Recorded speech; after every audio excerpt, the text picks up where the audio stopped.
السلام علیکم ورحمۃ اللہ وبرکاتہ۔ نحمد و نصلی علی رسولہ الکریم، اما بعد،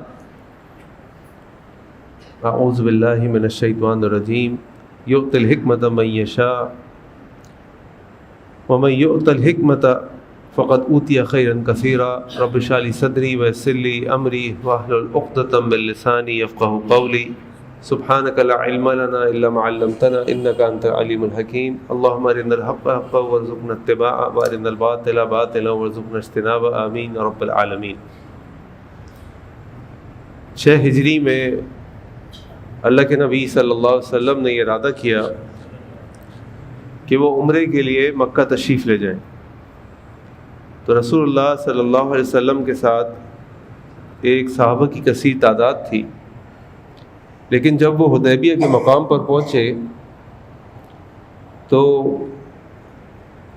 مکہ کے لوگوں کی طرف سے، قریش کی طرف سے پیغام آیا کہ آپ عمرہ نہیں کر سکتے۔ وہاں پر مذاکرات شروع ہوئے۔ نبی کریم صلی اللہ علیہ وسلم نے حضرت عثمان رضی اللہ عنہ کو مکے بھیجا، اور پھر یہ بات مشہور ہو گئی کہ حضرت عثمان رضی اللہ عنہ کو شہید کر دیا گیا۔ اس موقع پہ نبی کریم صلی اللہ علیہ وسلم نے مسلمانوں کے ہاتھ پر بیعت کی، اور 1400 کے قریب مسلمانوں نے اللہ کے نبی صلی اللہ علیہ وسلم کے ہاتھ میں بیعت کی کہ ہم عثمان کے شہادت کا بدلہ لیں گے۔ بہرحال مذاکرات شروع ہوئے، اور یہ بات بھی پتہ چل گئی کہ یہ افواہ تھی، یہ حقیقت نہیں تھی۔ اب قریش مکہ کی طرف سے مختلف وفود آنے لگے، اور پھر یہ معاہدہ طے پایا، جس کی کچھ شرائط میں سے کچھ شرائط میں آپ کے سامنے رکھتا ہوں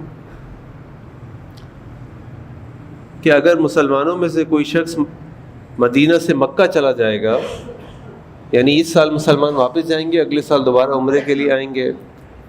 پھر مزید کنڈیشن یہ تھی کہ اگر کوئی مسلمان مدینہ سے مکہ چلا جائے گا تو مکے والے اس کو واپس نہیں کریں گے، لیکن اگر مکے سے کوئی شخص مدینہ آ گیا تو اس کو واپس کر دیا جائے گا۔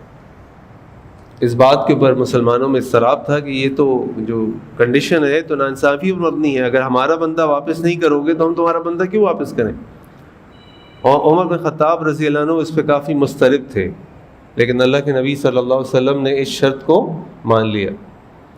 پھر جب مذاکرات ہو رہے تھے تو سہیل بن عمر، جنہوں نے بعد میں اسلام قبول کر لیا رضی اللہ عنہ، وہ جب مذاکرات کے لیے آئے تو اللہ کے نبی صلی اللہ علیہ وسلم معاہدے کو لکھنا شروع کیا کہ من محمد رسول اللہ صلی اللہ علیہ وسلم۔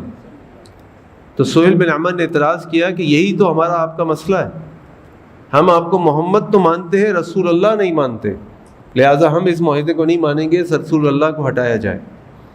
حضرت علی رضی اللہ عنہ معاہدے کو لکھ رہے تھے، اللہ کے نبی صلی اللہ علیہ وسلم ان کو املا یعنی ڈکٹیشن کرا رہے تھے۔ اللہ کے نبی نے فرمایا کہ علی اس کو ہٹا دو، اس کو مٹا دو۔ حضرت علی نے کہا کہ اللہ کے نبی صلی اللہ علیہ وسلم میں اس کو نہیں مٹاؤں گا، اور اللہ کے نبی صلی اللہ علیہ وسلم نے کہا کہ مجھے بتاؤ یہ کہاں لکھا ہے؟ ان کو بتایا کہ یہاں لکھا ہے، اور آپ نے اپنے ہاتھ سے اس کو مٹایا۔ بہرحال یہ معاہدہ ہو گیا۔ مسلمان کافی بے چین تھے، مضطرب تھے کہ یہ کس طرح معاہدہ ہے، ہم اللہ کے لیے نکلے ہیں، شہادت جو ہے وہ اس سے وہ تو ہمارے لیے ایک جنت کا تحفہ ہے کہ ہم شہادت لیں اور جنت میں چلے جائیں، تو ہم کیوں ان کی ان شرائط کو مانیں، کیوں اس ظلم و زیادتی کو تسلیم کریں؟ لیکن اللہ کے نبی صلی اللہ علیہ وسلم نے ان شرائط کو بھی مانا، رسول اللہ جو لکھا تھا اس کو بھی مٹایا۔ اور جب یہ معاہدہ ہو گیا تو اللہ تعالیٰ کی طرف سے سورۃ الفتح کی آیات اتنی، ان فتحنا لک فتحا مبینا، کہ ہم نے آپ کو فتح دی، بڑی واضح فتح۔ اب یہ واضح فتح کیسے تھی؟ وہ واضح فتح ایسی تھی کہ اس صلح حدیبیہ کے بعد اللہ کے نبی صلی اللہ علیہ وسلم نے قیصر و کسریٰ، مصر، فارس، ہر جگہ خط لکھے اور ان کو اسلام کی دعوت دی کہ اسلام قبول کر لو، اسلام کے اندر آ جاؤ، تمہیں دوہرا اجر ملے گا، تمہاری حکمرانی قائم رہے گی، لیکن تم اپنے آپ کو اسلام کے تابع کر لو۔ اسی طرح آپ نے اور جو عرب کے قبائل تھے ان کو بھی خط لکھے، اس سے پہلے نہیں لکھے تھے۔ اور اس وقت کیوں لکھے کہ اب اس معاہدے کے طے ہو جانے کے بعد مطلب یہ ہے کہ قریش مکہ جو جزیرۃ عرب کی ایک بہت بڑی طاقت تھی، انہوں نے یہ تسلیم کر لیا کہ مسلمان بھی ایک طاقت ہیں، مسلمان بھی ایک فریق ہے، مسلمانوں کو یہ بات نہیں سمجھ آ رہی تھی، لیکن اللہ کے نبی صلی اللہ علیہ وسلم اللہ تعالیٰ کی ہدایت پر یہ معاہدے کو سائن کر رہے تھے، اس کو ایکسیپٹ کر رہے تھے، اور اس سائن آف ہونے کے بعد، اس معاہدے کے طے ہو جانے کے بعد مسلمان اس پورے جزیرۃ عرب کے اندر، پوری دنیا کے اندر ایک طاقت، ایک فریق، ایک مملکت کے طور پر تسلیم کر لیے گئے۔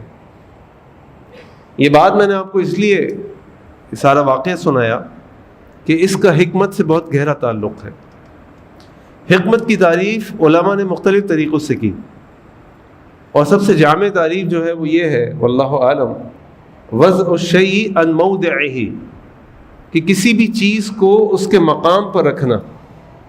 اس کو اور کھول لیں اگر، تو کسی بھی کام کو اس کے صحیح وقت پر، صحیح مقام پر اور صحیح طریقے سے کرنا، یہ حکمت ہے۔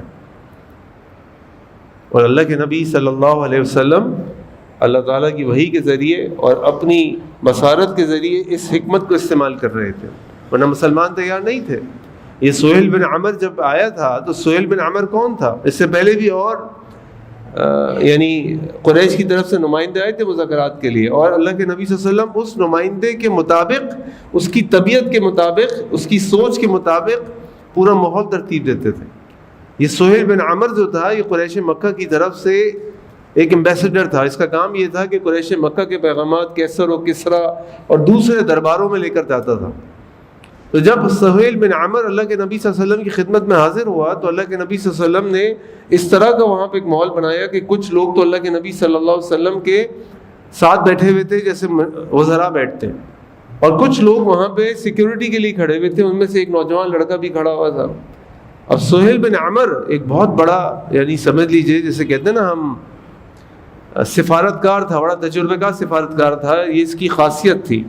تو جب یہ اللہ کے نبی صلی اللہ علیہ وسلم کے ساتھ ان شرائط کو لکھوا رہا تھا اور اس پہ بات چیت ہو رہی تھی، تو کبھی آگے بڑھ کے اللہ کے نبی صلی اللہ علیہ وسلم کی داڑھی کو پکڑتا، کبھی آگے بڑھنے کی کوشش کرتا، اور جیسے ہی وہ ایسا کرتا تو وہ نوجوان جو اپنے چہرے کو ڈھانپے کھڑا تھا، نقاب پہنا ہوا، فوراً اپنی تلوار کو آگے کرتا، ہاتھ پیچھے کرو۔ اور سہیل بن عمر پریشان تھا کہ یہ کیا ہو رہا ہے، یہ کون لڑکا ہے، کون آدمی ہے جو اس طرح میرے ساتھ کر رہا ہے؟ تو اللہ کے نبی نے فرمایا یہ تمہارا اپنا چچا زاد بھائی مغیرہ بن شعبہ ہے رضی اللہ عنہ۔ پھر اس درمیان میں نماز کا وقت آیا اور اللہ کے نبی صلی اللہ علیہ وسلم نے وضو کیا، نماز پڑھی، تو سہیل بن عمر نے دیکھا کہ اللہ کے نبی صلی اللہ علیہ وسلم کے جو ساتھی ہیں وہ اللہ کے نبی صلی اللہ علیہ وسلم کا جو وضو کا پانی ہے اس کو بھی جمع کر کے اپنے جسم پہ ملتے ہیں، اور جس طرح اللہ کے نبی صلی اللہ علیہ وسلم کی خدمت کرتے ہیں، عقیدت کا اظہار کرتے ہیں۔ تو جب وہ واپس گیا تو انتہائی مروب ہو گیا، اور اس نے جا کے قریش مکہ سے کہا کہ میں کیسر و کسرا کے دربار میں گیا ہوں، لیکن جو میں نے آج محمد کے دربار میں دیکھا ہے صلی اللہ علیہ وسلم، ایسا میں نے کہیں نہیں دیکھا۔ جس طریقے سے اس شخص کے ساتھی اس کی اطاعت کر رہے تھے، اس کی عقیدت میں مبتلا تھے، اس کے گرے ہوئے پانی کو سنبھال کر استعمال کر رہے تھے، اس کو کوئی شکست نہیں دے سکتا، یہ جان دے دیں گے اس کے لیے۔ یہ اللہ کے نبی صلی اللہ علیہ وسلم کی حکمت تھی۔ اس شخص کو جو درباروں میں جاتا تھا اس کو ایسا منظر دکھایا جو حقیقت پر تو مبنی تھا، لیکن اس کو ایسے ماحول میں لے کر آئے کہ وہ مروب ہو گیا اور کہنے لگا کہ نہیں، ایسا دربار اور ایسے درباری میں نے نہیں دیکھے کہ جو اپنے بادشاہ کے لیے، اپنے امیر کے لیے اس طریقے سے خدمت اور عقیدت کا اظہار کرتے ہیں۔ یہ حکمت مومن کی گمشدہ متاع ہے۔ ایک مقولہ ہے، اس کو حدیث بھی کہا گیا لیکن اس کے اوپر شدید تنقید ہے کہ یہ حدیث صحیح نہیں ہے واللہ عالم، کہ مقولہ یہ ہے الحکمت ضالۃ المؤمن، حکمت مومن کی گمشدہ متاع ہے، اور یہ جہاں سے ملے فہو احق بہا، جہاں سے یہ حکمت ملے ایک مومن اس کا زیادہ حقدار ہے۔ یعنی وہ اچھا کام، وہ اچھی سوچ، وہ پازیٹیو سوچ، وہ مثبت انداز آپ کو کہیں سے بھی ملے، مسلمان ہو غیر مسلم، آپ کی جماعت کا ہو غیر جماعت کا، لیکن آپ نے اس سے سیکھنا اور فائدہ اٹھانا، یہ حکمت ہے۔ اور حکمت مومن کی گمشدہ متاع ہے، اس کو جہاں سے ملے گی وہ لے لے گا۔ اسی لیے ہم دیکھتے ہیں کہ مسلمان، اللہ کے نبی صلی اللہ علیہ وسلم نے اپنے صحابی کو بھیجا عبرانی زبان سیکھنے کے لیے۔ اب جب دنیا کھل گئی ہے، لوگ باہر سے اسلام کے اندر آ رہے ہیں، وہاں سے بھی لوگ آ رہے ہیں، تو اب کوئی زبان ایسی بولنے والا، سیکھنے والا، سمجھنے والا ہو کہ جب وہاں سے خط و کتابت آئیں تو اچھی طرح سمجھ کے بتا سکے کہ بھائی یہ کیا ہے، ورنہ اعتراض کر دیا جائے کہ بھائی میں انگلش کیوں سیکھوں، میں انگلش کیوں سیکھوں، میں تو عربی سیکھوں گا، ہمیں کیا ضرورت ہے انگلش سیکھنے کی اور بولنے کی؟ ارے بھائی اگر آپ نے دنیا کو درس دینے تو دنیا کی ایک بہت بڑی آبادی انگلش بولتی ہے، دنیا کی ایک بہت بڑی آبادی چائنیز بولتی ہے، ان کو کون اسلام کی دعوت دے گا؟ ان کے لیے آپ ان کی زبان سیکھنی پڑے گی، سیکھ کر ان کو درس دینا پڑے گا، ان کے سامنے قرآن کی آیات کو رکھنا پڑے گا، قرآن کی تفسیر پیش کرنی پڑے گی، تو ان کو سمجھ آئے گی نا کہ اسلام کیا ہے اور ایمان کیا ہے اور محمد رسول اللہ صلی اللہ علیہ وسلم کیا ہے۔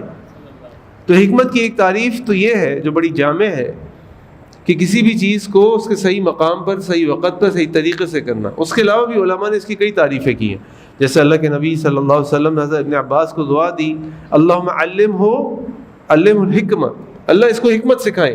اور ہم سب جانتے ہیں کہ ابن عباس حضرت کا جو خاصہ ہے وہ یہ ہے کہ وہ مفسر قرآن مشہور ہے، کہ آپ جس طرح تفسیر کرتے تھے، تفسیر آپ کو یاد تھی، تو یہ کہتے ہیں کہ اللہ کے نبی صلی اللہ علیہ وسلم کی دعا جو ہے نا یہ اس کا اثر ہے۔ کچھ علماء نے کہا اس سے مراد قرآن ہے، کچھ علماء نے کہا اس سے مراد سنت ہے، جیسے قرآن کریم میں کئی آیات ہیں کہ بھائی علمہ الکتاب والحکمہ، کہ ان کو کتاب سکھاؤ اور حکمت سکھاؤ، اور عام طور پہ ہم حکمت سے مانا سنت رسول صلی اللہ علیہ وسلم ہی لیتے ہیں۔ اسی طرح اللہ تعالیٰ نے لقمان کے بارے میں فرمایا وَلَقَدْ آتَيْنَا لُقْمَانَ الْحِكْمَةَ، ہم نے لقمان کو حکمت عطا کی۔ کیا حکمت عطا کی؟ ان اشکر للہ، کہ وہ اللہ کا شکر ادا کرے۔ تو حکمت کے کئی معنی ہیں، اور اس کی مجموعی ایک جامع تعریف یہ بھی ہو سکتی ہے کہ ہر وہ کام اور ہر وہ بات جو آپ کو جنت کے قریب اور جہنم سے دور کر دے وہ حکمت ہے، وہ حکمت ہے۔ اور یہ حکمت بڑی اہم ہے۔ یہ حکمت دینی معاملات ہوں یا دنیاوی معاملات ہوں، دونوں میں بڑی اہم۔ دینی معاملات کی مثال لے لیجئے، ایک آدمی جس نے اسلام قبول کیا ہو، اس کی عمر 35-40 سال ہو، 50 سال ہو، اب وہ اسلام قبول کر کے آج پہلی نماز پڑھنے آپ کی مسجد میں آئے اور آپ اس سے ملتے ہی گئے، بھائی جان ماشاءاللہ بہت مبارک ہو، اللہ نے آپ کو اسلام کی دولت دی، یہ بتائیے آپ کا ختنہ ہوا یا ختنہ کرا دیں آپ کا؟ تو بھاگ جائے گا۔ یا ابھی آپ اس کو توحید سکھائیں گے، ابھی آپ اس کو سنت سے محبت سکھائیں گے، ابھی آپ اس کو قرآن کی جو ضروری صورتیں اور آیات ہیں وہ سکھائیں گے، اس کی طرف لائیں گے، پہلے اس کا ایمان تو مضبوط کر لیں، کیونکہ اگر وہ بھاگ گیا اور اسلامی حکومت ہوئی تو اب اس کی گردن اڑا دی جائے گی کہ وہ مرتد ہو گیا۔ تو کیا آپ کسی کو ایسے سکھائیں گے؟ نہیں، حکمت چاہیے، حکمت چاہیے۔ اللہ کے نبی صلی اللہ علیہ وسلم کے پاس ایک شخص آیا، اور بے شمار ویسے واقعات ہیں، آپ مکی زندگی دیکھ لیجئے۔ مکی زندگی میں جب اللہ کے نبی صلی اللہ علیہ وسلم نے دعوت کو پیش کی تو وہ جو لوگ اسلام قبول کر رہے تھے وہ کوئی مزے میں نہیں آ رہے تھے، ان کے لیے مشکلات ہی مشکلات تھی، تکلیفیں ہی تکلیفیں تھیں۔ اتنا بڑا قریش مکہ اور دوسری طرف یہ کمزور مسلمان، لیکن اس کے باوجود مسلمان اسلام قبول کر رہے تھے، اور جب اسلام قبول کر رہے تھے تو اللہ کے نبی صلی اللہ علیہ وسلم دیکھ رہے تھے کہ یہ ہم پر کس طرح تشدد کر رہے ہیں، طعنے بازی کر رہے ہیں، بدتمیزی کر رہے ہیں۔ لیکن اللہ کے نبی صلی اللہ علیہ وسلم نے اپنے صحابہ کو کیا تعلیم دی؟ کفوا ایدیکم، جو اللہ نے کہا اپنے ہاتھ باندھے رکھو، تم نے جواب نہیں دینا، تم نے جواب نہیں دینا۔ عمار بن یاسر جب ان کی والدہ کو اور والد کو شہید کر دیا گیا تو کیا کہا؟ اصبر یا آل یاسر فإن موعدکم الجنہ، صبر کرو آل یاسر، صبر کرو، تمہارے لیے اللہ تعالیٰ کی طرف سے جنت کا وعدہ ہے۔ یہ حکمت ہے۔ اگر اس وقت اللہ کے نبی کہتے نہیں چھوڑیں گے ہم، کوئی جیسے عمر بن خطاب رضی اللہ عنہ جب اسلام لے کر آئے اور آ کے انہوں نے کہا اللہ کے نبی صلی اللہ علیہ وسلم میں تو کعبہ جا کے نماز پڑھوں گا، میں کیوں گھر میں نماز پڑھوں، میں تو حق پر ہوں، اور مسلمانوں کو لے کر کعبہ گئے۔ لیکن اللہ کے نبی صلی اللہ علیہ وسلم نے حکمت عملی کے طور پر مسلمانوں کو حبشہ بھی بھیجا، حکمت عملی کے طور پہ آپ صلی اللہ علیہ وسلم طائف بھی گئے کہ جا کر دیکھیں وہاں کے حالات معاملات ہیں، مکہ کے لوگ اور مشکلات پیدا کر رہے ہیں، طائف چلا جائیں۔ تو حکمت بڑی اہم چیز ہے۔ اللہ کے نبی صلی اللہ علیہ وسلم کے پاس ایک شخص آیا اور اس نے کہا کہ میں نے اپنی محلے کی جو مسجد میں امام صاحب ہیں ان کے پیچھے نماز نہیں پڑھی۔ کیوں نہیں پڑھی تم نے؟ میں ان کے پیچھے نماز نہیں پڑھتا۔ کیوں نہیں پڑھتے؟ اس لیے کہ بہت لمبی لمبی صورتیں پڑھتے، بہت لمبی لمبی صورتیں پڑھتے۔ اب آپ سوچئے کہ اللہ کے نبی صلی اللہ علیہ وسلم جن پہ قرآن نازل ہوا، جو ایک ایک رکعت میں رات کو سورہ بقرہ اور سورہ نساء پڑھ لیتے تھے، آپ صلی اللہ علیہ وسلم کو جب یہ اس شخص نے بات بتائی کہ میں اس لیے اس کے پیچھے نماز نہیں پڑھتا کیونکہ لمبی لمبی نمازیں پڑھاتا ہے، تو آپ کا چہرہ سرخ ہو گیا. آپ نے اس امام کو بلایا جو صحابی رسول تھے اور کہا انکم من المنفرین، تم لوگوں کو اسلام سے دور کرنے والے ہو، تم دین سے دور کرنے والے ہو. تمہارے پیچھے بچے بھی پڑھتے ہیں، تمہارے پیچھے بوڑھے لوگ بھی پڑھتے ہیں، تمہارے پیچھے ہر قسم کے لوگ پڑھتے ہیں، تم اتنی لمبی لمبی نمازیں پڑھاتے ہو.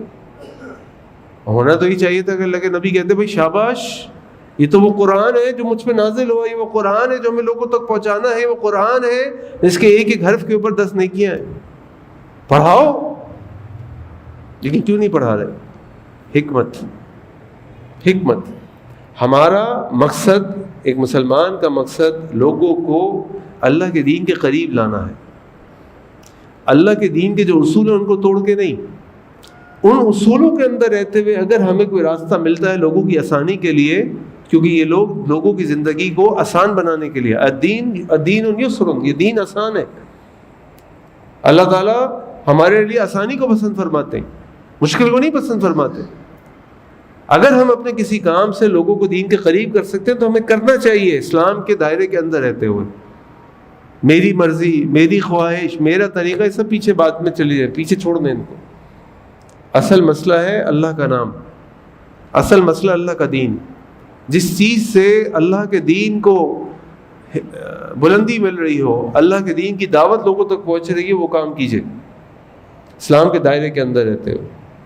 دنیاوی معاملات میں حکمت کو دیکھ لیجئے. ہمیں کسی سے ہماری بات ہو جاتی ہے، اپنی زبان پہ ہم کنٹرول نہیں کر پاتے، نتیجہ کیا نکلتا ہے؟ جھگڑا ہو جاتا ہے. کتنے گھروں میں طلاقیں ہو جاتی ہیں. ابھی میرے پاس 4 دن پہلے ایک صاحب بھائی کہنے لگے بھائی وہ میاں بیوی میں طلاق ہو گئی، بڑے بڑے بچے ہیں، بس پتہ نہیں وہ بڑا پچھتا رہا ہے، اب کیا کریں؟ میں نے کہا بھائی اب ہو گئی، اب کیا کریں؟ نہیں کاشف بھائی کیا کریں، تو بڑا مسئلہ ہے، پورا خاندان پریشان ہے، خود بڑے سٹریس میں ہے، یہ ہے وہ ہے، یہ غصے میں ہو گیا. میں نے کہا بھائی کبھی سنا ہے طلاق کوئی آئی لو یو کہہ کے کہتا ہوں؟ ارے بھائی طلاق ہوتی ہی اس حالت میں، اسی لیے تو اللہ کے نبی صلی اللہ علیہ وسلم نے ادب سکھایا کہ پہلے ایک طلاق دو، پھر انتظار کرو، پھر اگلے توہر میں پھر طلاق دو، پھر انتظار کرو، کیونکہ تمہیں سوچنے سمجھنے کا وقت مل جاتا ہے، تمہیں رجوع کرنے کا وقت مل جاتا ہے. جب تم اللہ کے نبی صلی اللہ علیہ وسلم کی سنتوں کو توڑو گے، اس کو مذاق بناؤ گے، اپنی کبھی مرضی کے لیے تم کوئی مسلک اختیار کر لو گے، کبھی مرضی کے لیے کوئی مسلک اختیار کر لو گے، تو یہ طریقہ ٹھیک نہیں ہے. دین کو کھیل نہ بناؤ، دین کو کھیل نہ بناؤ. شریعت کا جو طریقہ ہے اس کے مطابق زندگی گزارو، اس کے مطابق اپنی شادیاں کرو، اس کے مطابق اپنے معاملات طے کرو. تو کتنے ایسے مسائل ہیں جو ہماری اندر حکمت نہ ہونے کی وجہ سے خراب ہو جاتے ہیں. رشتہ داریاں ہیں، کاروبار ہیں، معاملات ہیں، پڑوس ہے، کتنی چیزیں خراب ہو جاتی. کیوں؟ حکمت نہیں ہے. اور یہ حکمت کس چیز کا نام ہے؟ جیسے میں نے آپ کو کہا، ہر وہ کام اور بات جو آپ کو جہنم کے قریب اور جنت سے دور کر دے، جنت کے قریب اور جہنم سے دور کر دے، وہ فائدہ مند ہے اور وہ حکمت والی بات ہے. اور یہ حکمت اللہ تعالیٰ کی طرف سے انسان کو ملتی ہے. جیسے اللہ تعالیٰ قرآن میں فرماتے یؤتی الحکمۃ من یشاء، اللہ تعالیٰ جس کو جو حکمت دیتے ہیں، ومن یؤت الحکمہ، جس کو حکمت دے دی گئی، فقط اوتی خیرا کثیرا، یقیناً اس کو بہت خیر دے دی گئی، کثرت سے خیر دے دی گئی. تو اس کا مطلب یہ ہے کہ کچھ چیزیں تو اللہ تعالیٰ انسان کی صفات میں سے کچھ چیزیں اللہ تعالیٰ انسان کے اندر وضعیت کر دیتے ہیں. کوئی شخص ایسا ہوتا ہے کہ جو اس کے اندر صبر کا پیمانہ دوسروں کے مقابلے میں زیادہ ہوتا ہے، کچھ میں کم ہوتا ہے. اسی طرح کسی کے اندر حکمت زیادہ ہوتی ہے طبعی طور پہ، پیدائشی طور پہ، کسی کے اندر کم ہوتی ہے. لیکن یہ چیزیں سیکھی بھی جا سکتی ہیں. کیسے سیکھی جا سکتی ہیں؟ علماء نے اس کے بارے میں لکھا. سب سے پہلی بات کہ اللہ تعالیٰ سے دعا کی جائے. جیسے ابراہیم علیہ السلام نے بھی اللہ سے دعا کی تھی، ربی ہب لی حکمن، اے اللہ مجھے حکمت عطا فرما دیجیے. اللہ سے دعا کریں. ایک چیز اللہ سے دعا کریں. نمبر 2، علم حاصل کریں. یہ جو علم ہے نا، یہ انسان کو حکمت سکھاتا ہے. جب ہمارے پاس علم نہیں ہوتا، ویسے بھی میں آپ کو ایک بہت پتے کی بات بتاؤں، جب ہمارے پاس تھوڑا علم ہوتا ہے نا تو ہم سمجھتے ہیں ہمارے پاس بہت سارا علم ہے، اور ہم بڑے جذباتی ہو جاتے ہیں، فتوے دینے لگتے ہیں، باتیں کرنے لگتے ہیں، ہر جگہ بولنے لگتے ہیں. اور جب آپ کے پاس علم بہت زیادہ ہو جاتا ہے نا تو آپ کو پتہ چل جاتا ہے کہ میرے پاس بہت تھوڑا سا علم. کیونکہ جب آپ اس سمندر کی گہرائی میں غوطے لگانا شروع کریں, ابھی تو آپ نے اوپر خالی ہاتھ مارا, پاؤں مارا, آپ نے کہا بھائی مجھے تیرنا آ گیا. جب آپ پوری ڈبکی لے کے نکلتے ہیں نا تو پھر آپ کو احساس ہوتا ہے کہ یہ سمندر کتنا گہرا ہے, اس کے اندر تو ایک الگ پوری کائنات موجود ہے. اسی لیے جب ہمارے پاس تھوڑا سا علم ہوتا ہے نا بڑے جذباتی ہو جاتے ہیں, بڑے فتوی بازی کرنے لگتے ہیں, بولنے لگتے ہیں ہر چیز میں, اپنے خیال ظاہر کرنے لگتے ہیں. اسی لیے ہمارے بارے میں مشہور ہے کلو پاکستانی مفتی. ہر آدمی کو فتویٰ دینے کا شوق ہے, کسی کی زبان سے نکلتا نہیں واللہ عالم بھائی مجھے نہیں پتا. امام مالک رحمہ اللہ کے پاس ایک شخص آتا ہے یمن سے یا مغرب سے, 40 سوال لے کر آتا ہے, 6 مہینے کا سفر کر کے آتا ہے, اور آ کر ان سے پوچھتا ہے کہ امام صاحب یہ 40 سوال ہیں جو میرے علاقے کے لوگوں نے جمع کیے, ہم نے آپ سے پوچھنے. وہ سوال پوچھتا ہے, امام مالک کہتے ہیں لا ادری لا ادری لا ادری, مجھے نہیں معلوم مجھے نہیں معلوم مجھے نہیں معلوم. کہتے ہیں امام صاحب میں بہت دور سے آیا ہوں, آپ کو نہیں معلوم تو کس کو معلوم ہے, کچھ تو بتائیں کچھ تو کہیں. تو 40 میں سے 4 سوالوں کے جواب دیے, 36 میں کہا لا ادری, اور کہا کہ جاؤ لوگوں کو بتا دو قال امام مالک قال مالک لا ادری, امام مالک کہتا ہے کہ مجھے نہیں معلوم. یہ حکمت ہے, نہیں معلوم تو نہیں معلوم, خاموش. اور حکمت انسان کو ایسے بھی حاصل ہوتی ہے جب انسان خاموشی اختیار کرنے لگتا ہے. آپ نے کبھی سوچا ہے کہ آواز نکالنے کے لیے ایک راستہ ہے, آواز سننے کے لیے 2 راستے ہیں, کیوں؟ سننا زیادہ ہے بولنا کم ہے, سننا زیادہ ہے بولنا کم ہے. تو جب سنیں گے نا تو عقل آئے گی, سمجھ آئے گی, علم آئے گا. بولتے رہیں گے تو یہ اچھی بات نہیں, بہت ساری غلطیاں ہو جائیں گی.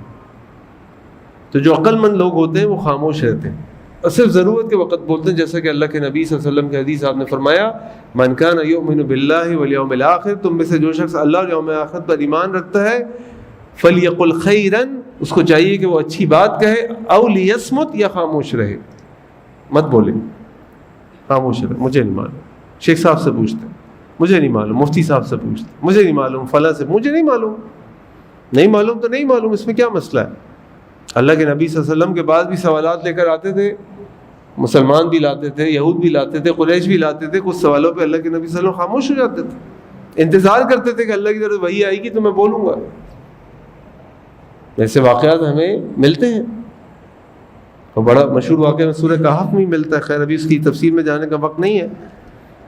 اسی طرح حکمت حاصل کرنے کے لیے ایک بہت اہم طریقہ ہے, وہ یہ ہے کہ آپ جامعۃ الحیات میں پڑھیں.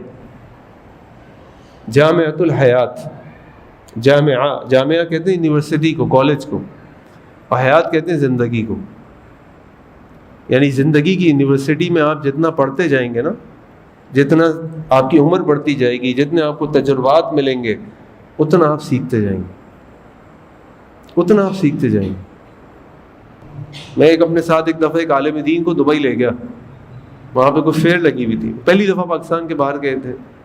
وہاں دیکھ کے وہ حیران پریشان ہو گئے, کہنے لگے یار مسلمانوں کا ملک ہے, مسلمانوں کا ملک. میں نے کہا شیخ ان کا نام عبداللہ, ان کا نام تو رحمان ہے, یہ بندہ بھی پہنے ہوئے ہیں, انہوں نے ٹیٹو بھی بنائے ہوئے ہیں, انہوں نے بال بھی لال رنگ کے کیے, لیکن یہ عبداللہ بن عبد الرحمن ہے.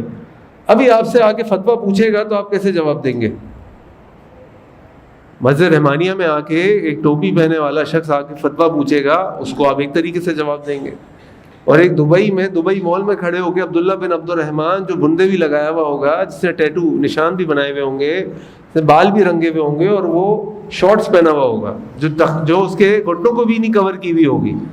اب وہ آ کے کوئی سوال کرتا ہے تو آپ اس کو ایسے جواب دیں گے؟ کہنے لگے یار اس کے لیے تو سوچنا پڑے گا جواب, کیونکہ میں نے اس کو ایسے جواب دینا ہے کہ اسلام سے دور نہ ہو. یہ جواب تو میں دے دوں گا جو میں مسجد رحمانیہ پہ دوں گا, محمود آباد میں, لیکن اگر میں نے اس کو ویسا کوئی ایسا جواب دے دیا, ایسا نہ ہو اسلام سے باہر نکل جائے, میں نہیں مانتا اس کو. جیسے اگر آپ نئے مسلمان کو بولے بھائی ختنہ کرانا پڑے گا اگلی نماز سے پہلے, بھاگ جائے گا وہ, کیونکہ ابھی اس کا ایمان جو ہے اتنا مضبوط نہیں ہوا. اس وقت تو آپ اس کو نماز کے بارے میں بتائیں گے, طہارت کے بارے میں بتائیں گے, قرآن کے بارے میں بتائیں گے, سورہ فاتحہ یاد کرائیں گے, سورہ اخلاص یاد کرائیں گے نا. تو یہ حکمت ہے. یہ حکمت جامعۃ الحیات سے ملتی ہے جب انسان زندگی گزارتا ہے، لوگوں سے ملتا ہے. اس لیے ہم کہتے ہیں جو نوجوان ہوتے ہیں، چھوٹی عمر کے بچے ہوتے ہیں، ان سے ہم کہتے ہیں ابھی یہ جو باتیں کر رہے ہوتے ہیں ابھی نا تجربہ کاری ہوتی ہے. بعض اوقات میں چھوٹا تھا تو بعض اوقات اپنے والدین کی بہت سارے فیصلوں پہ اعتراض کرتے تھے، سمجھ نہیں آتی تھی بات. آپ خود والدین بن گئے ہیں، خود بہت کچھ دیکھ لیا، جتنی بھی اللہ نے عمر دی، تو اب وہ باتوں کا احساس ہوتا ہے کہ نہیں والد صاحب صحیح کہتے تھے، والدہ محترمہ صحیح کہتی تھی، یہ نہیں ہوگا، ایسے نہیں کرنا ہے کام، کچھ بھی ہو جائے ایسے نہیں ہوگا. کیوں؟ ہمیں سمجھ نہیں آتی تھی. لیکن وہ جو عمر ہے، جو وقت ہے، جو تجربہ ہے، وہ آپ کو سکھاتا ہے بہت ساری چیزیں. یعنی عمر گزرنے کے ساتھ انسان کی یہ والی نظریں تو کمزور ہو جاتی ہیں، لیکن وہ بصیرت والی نظریں مضبوط ہو جاتی ہیں اور تیز ہو جاتی ہیں.